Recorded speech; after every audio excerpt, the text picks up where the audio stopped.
So what's up mga kagri? So ayun po, magpapaligo po tayo ng ating mga manok ngayon dito sa ating backyard farm since holiday po. So ayun, paligo po tayo ng triple action po sa kanila. So ayun po.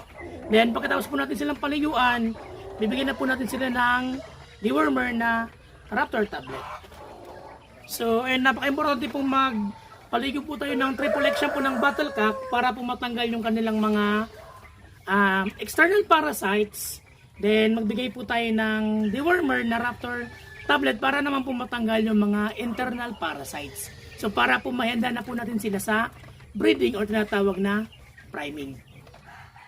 Ang triple action po ay mayroong N70, CAPB, CDEA, aloe vera extract, cypermethrin at citronella extract. At ito ay mabisang proteksyon laban sa red mites, hanip, garapata at leg mites.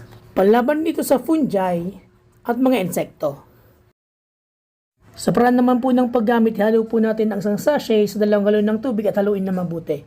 Banlawan muna ang mga manok sa malinis na tubig bago po ito paliguan sa tubig na mayroong kasamang triple X shampoo at masahin po ng maayos para po manuot at lahat po ng parte ng manok ay mababasa at hayaan po nating matuyo ang balahibo sa sikat ng araw at wag na po natin itong babanlawan.